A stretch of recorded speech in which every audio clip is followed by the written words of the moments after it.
I'm not gonna be the same person at the end of this video as who I am as we're starting, but we'll get to that later. Hi, my name is Anna. I'm a 25-year-old YouTuber living in Atlanta, Georgia, and this is our March monthly reset. It is always a goal for monthly resets to be monthly. They have not been for me lately. I have not done them recently. I had a crazy time of life last year, getting engaged, getting married, doing some other things that just made me a little chaotic at the time, but that is not what we're doing this year. This year, we are setting monthly goals, we are achieving monthly goals, and just spending more time to reflect more often, I would say. Monthly resets are some of my favorite videos to watch of my favorite creators, and so I am happy to say that we are back in it. Welcome to March. The thing that's a little bit funny about this March monthly reset is that it is being filmed in real time. Hi, this is Saturday, March 1st, and you're gonna be seeing it on Sunday, March 2nd, and there's vlogs that you have not seen yet. So we're doing the March reset, and then in vlogs, you're gonna go back to February for a second, and then we'll come back and join. We'll join in real time together. But recapping February, some goals that I didn't officially set, but some goals that I had for February. Number one was to have a low spend February. This was pretty successful. I said low spend instead of no spend because I knew that like we would be spending things. I just wanted to be extra mindful about what we were spending versus what we could send to savings, especially coming out of the wedding. We'll do a spending recap in just a little bit to where you'll be able to see that we were pretty successful with this. The second was to fill my emergency fund. That was a goal that I had for February. I want an emergency fund of $10,000 pretty much at all times. Wedding obviously affected that, and so we're filling that back up. This one is not quite finished. I do not quite have a full emergency fund, but that is because instead I contributed the max amount to my Roth IRA for the year. So I'm done with Roth IRA for the year, which means now I'll be able to focus more on emergency fund. We had been thinking like, okay, it's gonna be more important to get emergency fund over Roth IRA, but then with how the market was going, I'm not super familiar, but my husband is. We figured it was just good to invest all that we could. I also had the goal of working out in the morning.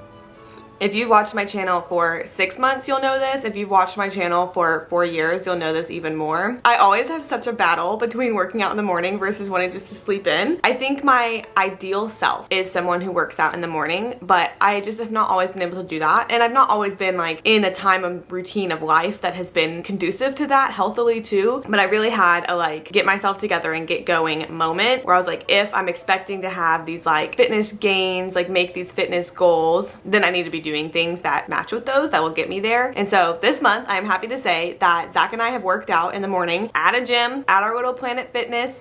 I would say like 4 to 5 times per week, probably more often 5 times per week, which has been great because then also I work out in the morning, I'm getting good muscle gains, everything, and then I get home from work and I get to have like relaxed evenings, which are so important to me and just feel so fulfilling to me. And I really only get to have those if I work out in the morning, if I'm trying to achieve my goals. So this was a crazy success, which I am like so proud of myself for. Also could not have done it without my husband because if he was not waking up, I would not be waking up. That brings us to goal number 4, which was to lift consistently and purposefully. We've like started a workout split. I've always heard people say like inconsistent working out gets you inconsistent results. And in my head, I've always been like, no, like any workout is good, everything. But then I really was just like unhappy with my fitness level, I would say. And so I kind of was like, okay, yeah, like we're gonna lift consistently so we can get consistent results. And also so that I know I'm getting like targeting all different parts of body, everything as I'm working out. And so now we have a little routine just going through the days. We do, now I'm gonna forget it like as I'm sitting here. We do shoulders and tries on one day. We do legs on another. We do chest and buys on another day. Back on another day. I feel like there's a 5th one. What are we missing? We said legs. We said back, chest, shoulders. Maybe those 4. And then just cycle through those. Yeah, that sounds right. And then throw abs in there like when we can. My 5th goal was to be mindful of nutrition and to really be eating in high protein ways. I was hesitant if I would talk about this like on the channel or not because I'm not necessarily encouraging it. But for me, I started counting calories just for a little bit because I really was unaware of like what I was eating in a day. Like I had no idea if my current habits were high protein, if they were like high calorie, low calorie. And so I did start counting calories, and a lot of it is to track like my grams of protein in a day, see what I can get in, and also then just to be mindful of little things adding up because it is so fine to indulge in little things or big things, but I just wanted to not be catching myself off guard with like indulging in big things a lot of times and then like not understanding why I wasn't like seeing the results of lifting that I was wanting. So I started counting, but in like a way to be more mindful and educated because I feel like I wasn't actually knowing like what I was eating and like the effects that it was having on me. But in February, we have improved on that. And then lastly, I had the goal for 12.5 thousand subscribers on YouTube. It is March 1st, so like technically we've already passed the deadline, but I'm at 12,494. So hopefully like by the time this video posts tomorrow, maybe it'll be a 12.5. I always say this whenever I talk about subscribers, but I've never felt like my subscriber count is like too low. Like 12,000 people is an insane amount of people to be watching videos, but it's also like the one metric that I can count easily. Like it does not directly reflect effort put into a channel, but it does like validate it to me a little bit, to where it's like, okay, like I put 30 hours a week into these videos and this is a number that grows because of it. So that's why I like to track it. Like I'm never let down by like not meeting a goal, but it is nice to acknowledge hitting milestones, and 12.5 thousand definitely feels like one. Setting new goals for March. Number one, I want to continue the low spend month. Maybe just make it a low spend life. I don't know. Again, low spend, not no spend, because I mean, we're traveling coming up soon just for like 4 days. I don't want to like miss out on opportunities that like actually are good and that I want to do, but I do just want to be very mindful of like frivolous spending, because I don't need to be doing that. Like I don't need extra things. I think part of that is financial goals, and also part of that is just I don't like having extra stuff that we don't want. I like having stuff that we want and that we love, but I do not like having just like extra belongings around that I don't want. Goal number two is to hit 13,000 subscribers on YouTube. This would be a bigger growth than like each month has seen up till this point, but it also felt kind of random to be like 12.8 or something like that. So we'll just shoot for the stars. We'll say 13,000. Like this video and share it with a friend who you think might like it too.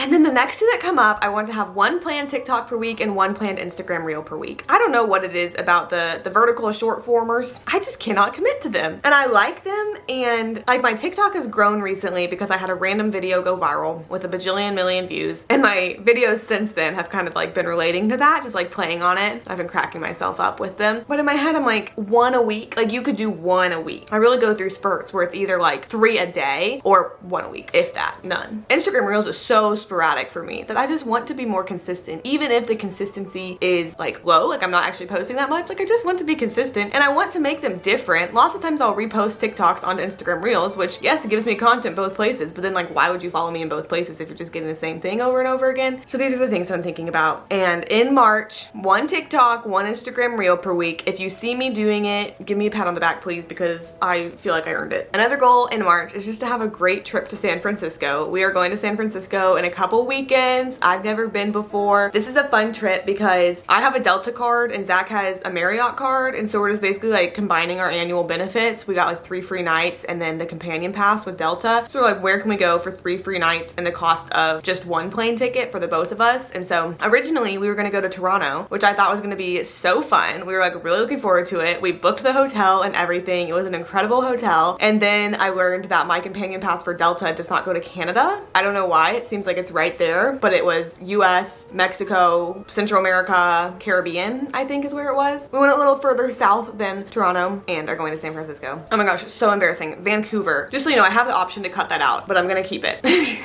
Vancouver is where we were going, above Seattle. That's why San Francisco is south of it. I think Toronto's in my mind because Trisha Paytas keeps talking about Toronto since she's touring, and she's saying how like it's an international tour because she's going to Toronto. I've just heard Toronto so much recently. It was Vancouver that we were going to go to, but we're not anymore. Hopefully one day. I did not know like how great it was.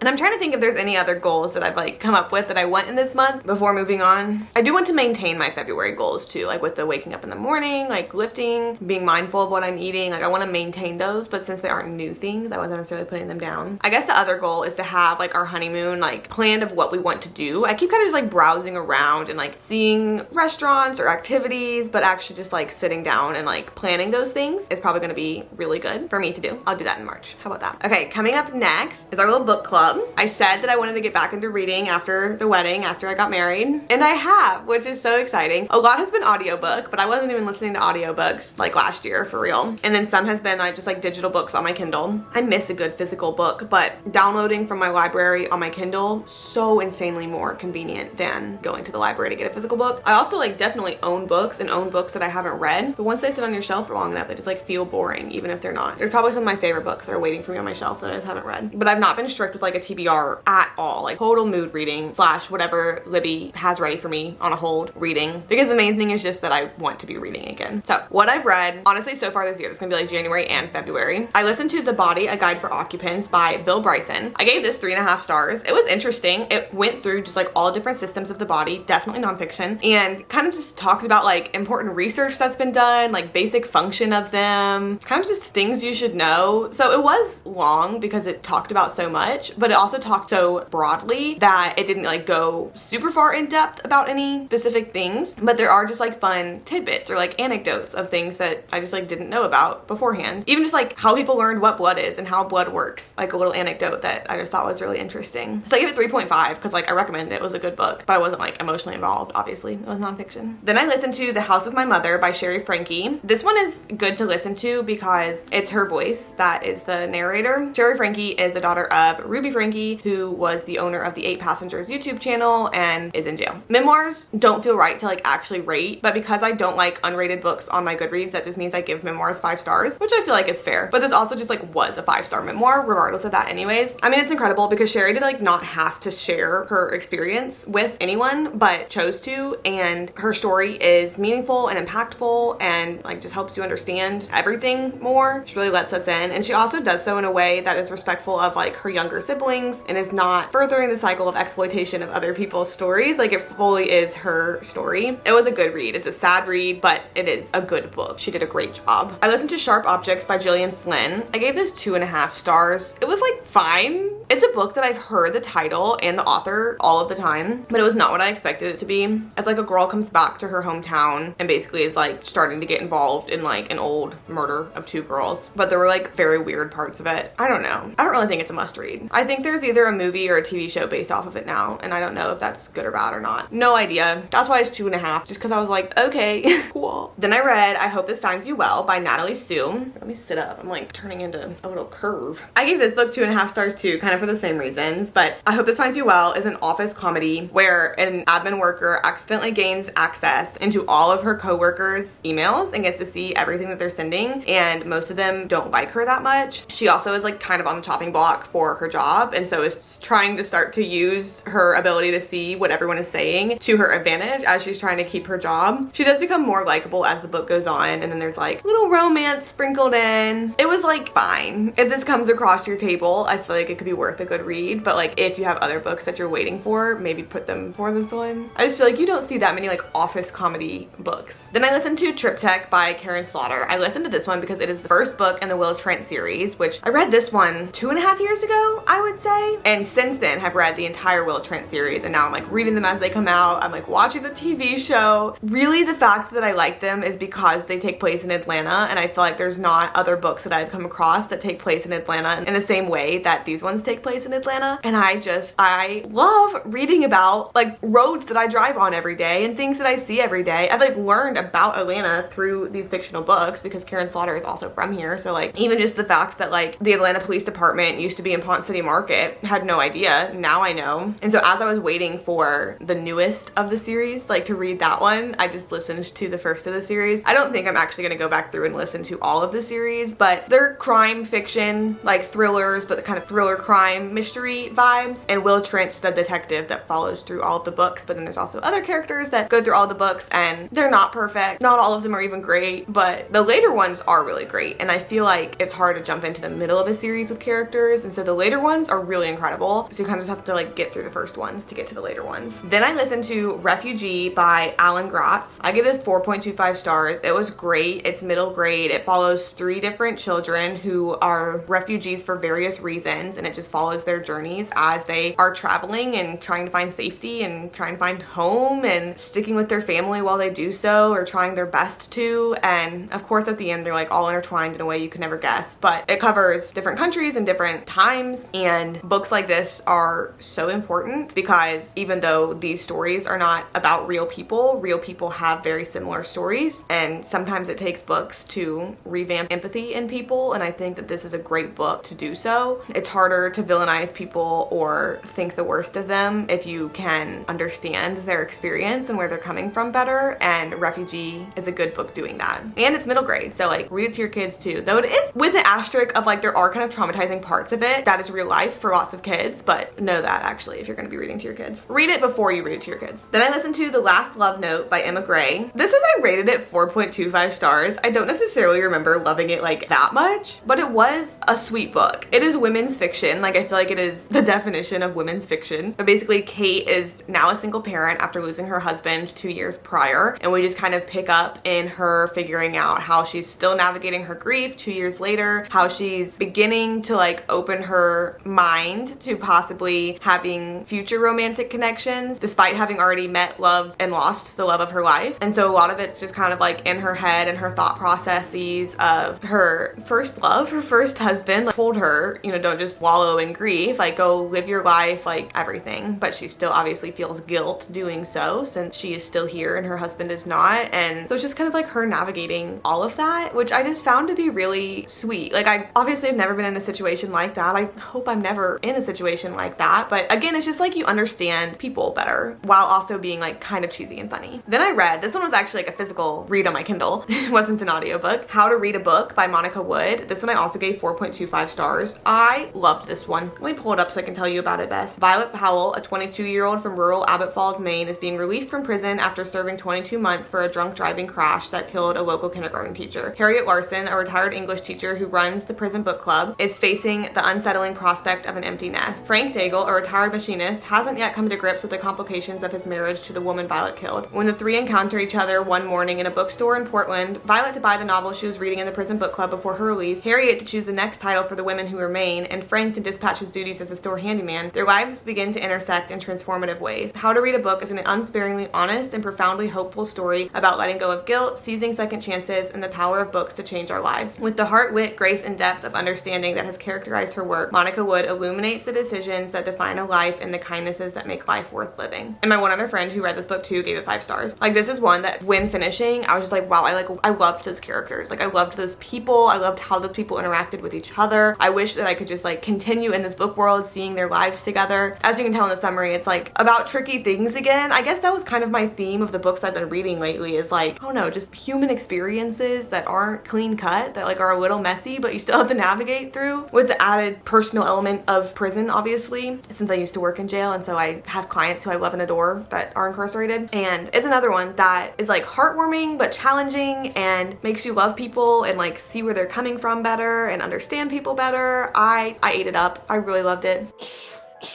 I just sneezed and I can't tell if like the lighting of the camera changed or if like, am I fine? Yeah, okay. Then I listened to, look, my sneeze like made me pink. Am I fine? Then I listened to The Third Gilmore Girl by Kelly Bishop. I gave it 4.5 stars. Again, that's arbitrary. It's literally a memoir. And it was great. And it's her voice that reads it, which is also great. Kelly Bishop is who played Emily Gilmore, but she also had like a whole life before then. Like whenever she played Emily Gilmore, people already knew her from previous generations. I did not know her before she played Emily Gilmore. It is such a good book because it talks about like all of her life leading up to Gilmore Girls, and then it obviously focuses in on Gilmore Girls too, and just talks about like her personal life and her interactions with other characters. It even talks some about like the process of Gilmore Girls and like when they changed writers and when it got canceled. I guess before then it talks about like the pilot and how excited everyone was, and then just like how big of a thing it became. So if you like Gilmore Girls, you do get that like love fulfilled in this book, but also I just learned so much about Kelly Bishop that I had no idea, and she's really incredible, which is very cool. Loved listening to her voice in my ears for the whole time of the audiobook, so definitely highly recommend that one too. It's definitely not off the beaten path like a lot of people have read it and listened to it. I did not discover this. It came out relatively recently, but if you have not read it, highly recommend. Then we get back to me actually reading, and I read This Is Why We Lied by Karen Slaughter, 4.5 stars. This is the most recent Will Trent. It came out last fall. Unfortunately, I was not reading last fall, and so I didn't read it. The one that we released the year before that, I was like counting down the days to the release date. Like I was so into it, and This Is Why We Lied was so good. You really can pick up any of the books in the Wheel of Trent series and read them as a standalone. I just really like the like knowledge you get to know about the characters from reading all of the books. So like you can, and you would understand everything and be fine, because each of the like little crime mysteries that's going on are standalone. So you do not have to have read all of the previous books to read this one. But regardless, it was a great book. Sarah and Will are on their honeymoon. They're going to like a little secluded cabin in North Georgia, or a secluded lodge where like they get their cabin, but there's also like other couples there staying at the cabins. The first night that they're there, someone shows up dead. So it's almost like a locked room mystery, but it's like in the mountains of Georgia that's like only accessible by like a walking trail. And since Sarah and Will are there, they obviously like start on the case, like figuring out who did it, who the motives are. It was really good.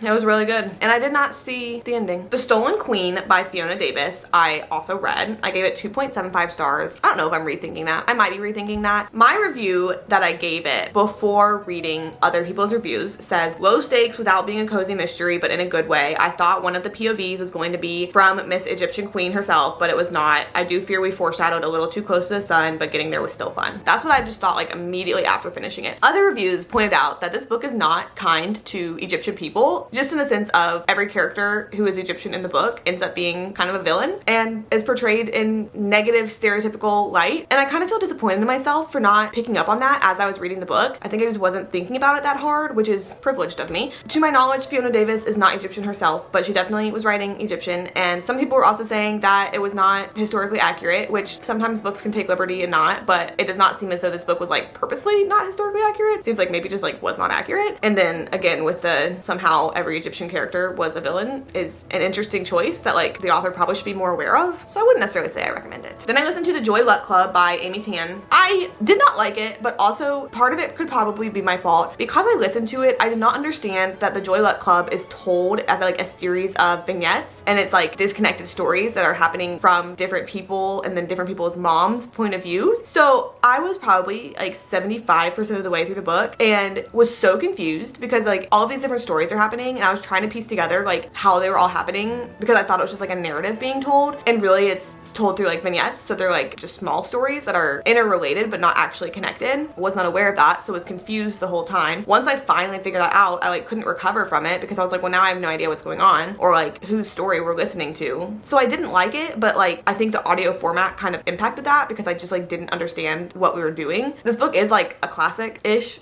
and I read it since we're going to San Francisco, and I was googling like books that take place in San Francisco, but I didn't like it. And then lastly, I listened to My Year of Rest and Relaxation, which I gave 3.5 stars. I've heard about this book so much and I've never read it. I don't know why I never read it before. Something that I really like and wouldn't have necessarily thought that I really like are like female main characters who are, how do I word this? Like going through something in kind of a funny way, like in a quirky way, they are coping through life. And My Year of Rest and Relaxation is this to like an extreme. It is a girl who has decided that she is taking a year off from the world, and she does so through like insane amount of like prescription pills, and is just like checked out from the world for a year, or like in her brain as she's doing so. This one was like a little darker than I feel like sometimes I like it, but honestly in my brain I kept like circling back to Community Board by Tara Conklin, which I think, oh yeah, it's sitting right next to me. Community Board, I loved as a book. It is not rated well on Goodreads, and I don't know why, because I ate this up, have reread it multiple times. It is not the same as My Year of Rest and Relaxation, but in Community Board, the book that we're not talking about, a girl gets broken up with and then is trying to move back into her parents' house, and when she goes to her parents' house, she learns that her parents actually retired to Arizona and didn't tell her because they didn't want to upset her. So then she just like starts squatting in her parents' house basically, and honestly it was like very reminiscent of like quarantine, but she was just like self-quarantining, and it was hilarious, like the things that she's doing, and also the fact that like since she's not talking to anyone, like her brain narrative is just kind of getting like more and more nuts, just in the way of like if you don't spend time around other people, then like you're the only person in your own head, so things start to make sense that should not be making sense. This one like cracked me up. Like this one is like funny as it does it, and I am now wanting to reread it too, but somehow in that way My Year of Rest and Relaxation reminded me of it. I like this one so much better. It also is a lot lighter. My Year of Rest and Relaxation is a lot darker, but the two reminded me of each other. But because I read My Year of Rest and Relaxation, I want you to read Community Board by Tara Conklin, and I also want to check on Goodreads if the rating has gotten better, because I am so pissed that it is not rated better on Goodreads because I love it. And it's like the bad reviews too of Community Board are like unlikable main character, she's so dramatic. I'm like that's the bit, like that's the gag. Yes, she's dramatic. 3.34. That's what it's rated. That is not good. Someone said, I'm not sure why this is a story worth telling. I read 100 pages that solely consisted of the unrelatable, whiny stream of consciousness of a privileged, codependent 29-year-old child. That's what's fun about it. I did not read this book this month. I just remembered it, so I wanted to talk about it. So all of that being said, my little graphics for So Far this year, since those were January and February books. This section will be shorter in future resets because it will just be 1 month worth of books. Total, I read 13 books. Ooh, my average time to finish is 6 days. That's kind of cute. This is my mood graph. So we're mostly emotional, then we go reflective, and then kind of tied for tense, mysterious, and dark. I always have emotional as number 1, and I thought that just because like a lot of books are emotional, but I think really I just pick up emotional books. Majority of my books have been medium paced, then fast, then slow. I wonder what the one slow one is. My year of rest and relaxation. Yes, that is true. My genres have top been tied for thriller and contemporary, then mystery, literary, historical, and then memoir. And then so far this year, these are my like books read and pages read amount. I read about the same number of pages in January and February, but finished more books in February. My average star rating so far is 3.52, which is not high, but I don't feel like I've had a bad experience. Moving on to the spending recap for the month. And if you skipped the reading wrap up little chapter, welcome back. I feel like it woke me up. I have more personality now. It's bright and early in the morning. Like how I said that this is filmed on Saturday and getting posted on Sunday. This is filmed Saturday. It is right now 7:37 a.m. in the morning, which means I started at like 7 a.m. in the morning. But last night I updated my budget tracker, which you've seen before in other videos. And so instead of going through all of that in this video, I just want to kind of show you the recap since we had talked about having a low spend February and then goals to do that again in March. Income was like what we expected this month. There wasn't really too much that was out of the ordinary. Ooh, other than a tax refund, not for me, for Zach, that we were not expecting to come as quickly as it did. So overall spending overview, we were able to put 63.9% of income in savings this month, which is incredible. And I feel so lucky to be in a position to be able to do that because I understand not everybody is, and I have not always been either. But I think something that we do well, it's hard to say like good things we do financially because I always feel like it's like bragging or like distasteful, but acknowledging things that we put effort in and now do well. Zach and I keep our cost of living as low as we can. And that does require sacrifice sometimes. That does require like sitting in this little corner in this little apartment instead of like somewhere nicer, even if we could technically afford somewhere nicer, but we don't want to be chained to monthly payments that are taking most of our income when we don't have to be, especially at this point in life, which I do feel like is hard because it's kind of like, okay, we're sacrificing now, waiting for the payout in the future, but like, obviously I hope that that payout comes. So for example, like this apartment is a sacrifice because it is cheaper, which means that it is like older and not as nice and smaller than we technically could get, but we really want to live below our means. And so that is like one way that we keep cost of living low. Our like monthly subscriptions and stuff are really kept to a minimum. We added one this year, which was the Planet Fitness membership, but we only got a Planet Fitness membership for one of us because it's the kind that you can have like unlimited guest passes. And so Zach has the membership and then I'm just always his guest. So that saved cost instead of getting us both our own. I mean, we're even mindful of like trying to keep our power bill down to the most we can, like using open windows, nature's air conditioning as possible. Any other monthly subscriptions are small things like Spotify, which we get Hulu with, and then we just like use YouTube, so we're not like spending other things on entertainment for the most part. All of this to say, like, it kind of sucks sometimes living below your means, just because in my head I'm like, if I can send 63% of my money to savings, then like I could be a little bit bougier if I wanted to, but I have to keep reminding myself that like we don't want to right now. We want to save and invest for our future, because like right now in this little apartment guy, like I am happy, we are happy, and it is below our means. All of that to say, as you can see, spending overview, a lot went to savings, which I'm very grateful for. Our expenses were 23.3%. Our bills were 11.9% of our spending, and that's things like rent, power, Wi-Fi. Subscriptions were 0.9%. Literally the only subscriptions are Planet Fitness, Spotify, and then my monthly facial subscription, which we're actually getting today. And then expenses, which that's things like groceries, lunches, like I got new shoes this month, that all goes in expenses. That was 23.3%. And so looking at where most of my money goes, number one section is emergency fund. That's the big section as we like continue around the circle. Number two, Roth IRA. Number three, high yield savings, which like I said is really good.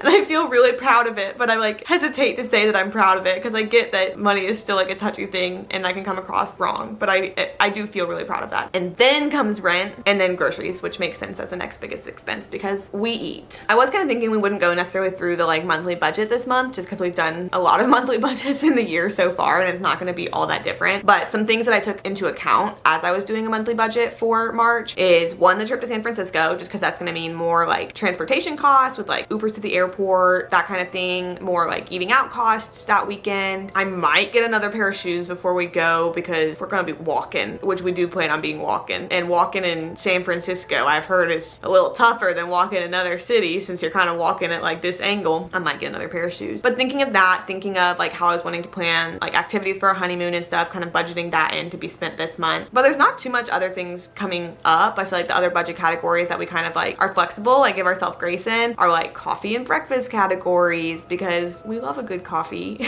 And if we're living below our means in other ways, then like I'm gonna get a coffee. I have a payday routine video that's coming up that will be kind of our like financial video for the month of March, which I think will be good to see, will be interesting to see if nothing else. So that's kind of our financial content that is upcoming. I like moisturized and sunscreened my face. If you're wondering why you can like see your reflection in my forehead, I moisturized and sunscreened and then didn't like put any makeup on, like didn't powder at all, so sorry. I wanted to do a monthly favorites section, but as I was thinking through it, like because February was a low spend month, I feel like when I think of monthly favorites, I tend to think of like items that you can purchase, and there wasn't like anything necessarily that like stuck out so much in February. So I kind of changed it from being like monthly favorites to like what I loved in February. One thing that I loved is that I did simplify my skincare routine, which sounds like advice that everyone gives on TikTok, and in my head I always was like, yeah, but like my products do me good. My skin right now is better than it has been in a long time, and we're getting our facial today, so it's going to be even better than that, hopefully by the end of the day. And really, truly what happened was whenever we went to Washington, DC, I brought my travel size Curology face wash because that's like just the one I had travel size, and my skin got so clear to where I was like, oh, this seems to be something that is working for me better than the face wash that I've been typically using on a regular day. And so I had a big version of the Curology face wash too that I just hadn't been using because I was like, that's not my skincare routine. I just have this. But since my skin really cleared up just by using that wash, and when I traveled, I obviously wasn't doing like so many steps of skincare because it was travel, and my skin was doing great. And so whenever I got back, I tried to be really purposeful about like, okay, we're gonna keep things the same to like ensure greatness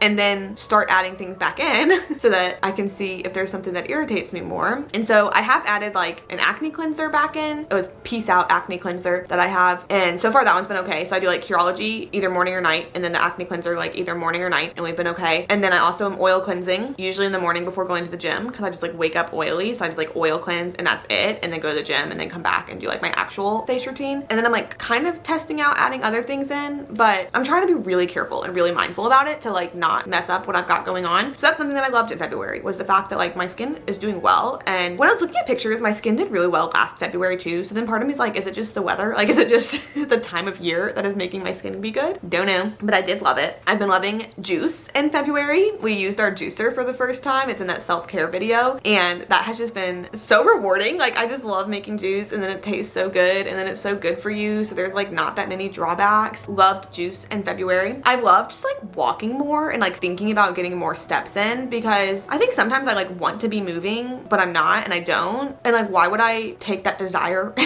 and not do it instead of then just like moving when I want to be? And so I've been better about like, if I'm sitting at my desk doing something that I could be like walking on the treadmill doing, then I'll go do that if I'm like feeling that itch, which I guess is like listening to my body. So I've loved that in February. Now the last thing that we're doing for our reset, we are cutting my hair today, and it's been so painful because through this video I've been loving the way my hair looks. I've been adoring it. It looks so good. It's always the hair wash before a cut that I swear my hair just behaves itself. It looks great. I love it. But we are getting our hair cut today, and I am tired of having as long of hair as I do. My hair always grows back. I'm very lucky in that sense, but I have to keep reminding myself that like I do not have to go to a bob. Sometimes I've done that. I'll just go like very long to a bob, and then I regret it because I'm like, why would I do that? So we do not have to do that. I think my plan is to go about here. And if my plan, and then to get like good layers and stuff. You want to see my inspo pic? I'll show you my inspo pic. This is what I'm kind of feeling for inspo pic. So like layered and nice, but like whenever I roll around in bed, I don't get like strangled is kind of the goal. That's kind of what I'm thinking. As you can see, I'm like kind of nervous for it because it is a big chop, but like it is something I wanted to do. And I was like growing my hair out, not wanting to cut it before the wedding. Now it is over a month past the wedding. Like my hair will grow back. It does not need to be this long. I'm like kind of sick of it being this long. Even just in the sense of shampooing, like everything's just harder. Right now I love the way it looks. Sometimes it just looks a mess. We're gonna get a great haircut today, and I'm excited to take you along with me for it. When I said I was gonna be a whole new person at the end of this video, hi! Hey! I got my hair cut, as you might be able to tell, and then I just got done with my facial, and I'm sacrificing right now because I got a chemical peel, which means my face is burning, but I don't have the AC on yet so that I can talk to you. If you like this monthly reset, I feel like this was kind of fun to make it just be like a little bit extra more fun. But if you like monthly resets, we're going to be doing more of them. Let me know what you are most interested in, the like little sections including, because I want each month for it to be like a little bit different, keep it interesting. But most of all, I adore you. I appreciate you. I appreciate your time. Before you go, watch another video. YouTube seems to think you'll enjoy the one that's on the screen right now, and I'll see you next time.